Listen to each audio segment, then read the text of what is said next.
So this recipe is from Little Spoon Farm here on YouTube.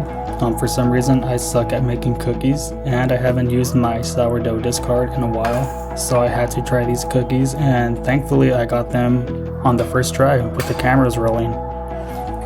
So this much fat, like the butter in a recipe, is usually what's ruined my cookies before. You know, they would bake into one big piece, but this recipe worked out for me, as you guys are going to see.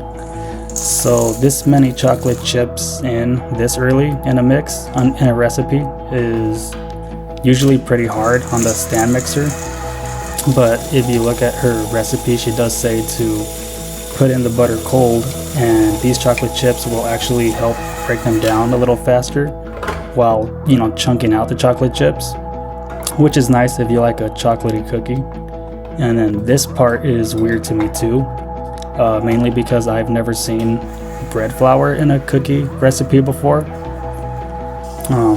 But as she says in her recipe, everything should be undermixed, which shouldn't create a lot of gluten development, despite being a bread flour heavy mix. And by the way, the salt, the baking powder, and the baking soda was in the flour mix, just so you know. By this point, your butter is warm, so you want to scrape down your sides, just so you make sure you get proper mixage. And I named my sourdough starter Liam Frowny Face, just to clear up any questions that I'm sure you guys have. And I always clean my jars after use, just because cloudy jars aren't for me, they bug me.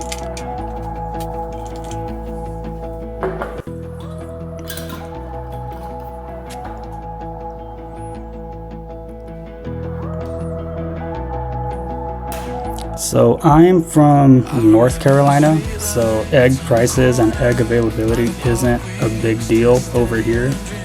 But back home in California, family tells me that it's still a flex to use eggs or to afford them. So I'm just curious on your guys' egg situation. Leave a comment letting me know if it's bad or if it's normal where you guys are from.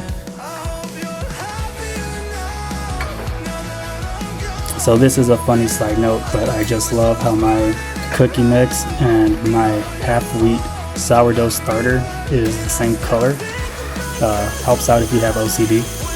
So the pro tip there is to use half bread flour along with half whole wheat flour when you're doing your sourdough starter.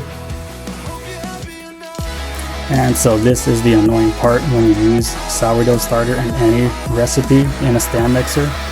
Mainly because it's rough on the paddle attachment and the mixer itself, but it just gets so sticky, it makes it a hassle. So this is the part where you're done mixing now. It's been a couple of minutes and you want to start making and shaping your cookies. As Little Spoon Farm says in her video, she'll double scoop per one cookie, so that's what I'm doing here. I got 8 cookies in this batch. I did another batch and I was able to get 10. I didn't make them as thick or as tall. So you can go from here whatever way you guys want. And once you're done stacking up your cookies, you definitely want to rub them and just have some extra flour and paper towels by the side, because they will be sticky from all the sourdough and the butter. And once you're done shaping them into balls, you're just going to want to put them in the fridge for at least 4 hours, if not overnight. I did this in the morning so I can have them by night, and here I'm preheating the oven to 375. So I'll let it stay there for a bit at 375, pull them out of the fridge, and then I'm going to start separating them because they're actually pretty big. One cookie is at least 1 serving. So I'll just bake half and then I'll put the other half away in the fridge, and then I'll put them in at 375 for about 15 to 17 minutes. This is a nice shot right here. So after about 16 minutes, they'll come out. They don't get golden brown, but they are cooked all the way through. Just give them a couple minutes to rest. So if you like this, you want me to improve, subscribe, leave a comment, and like the video. Thanks.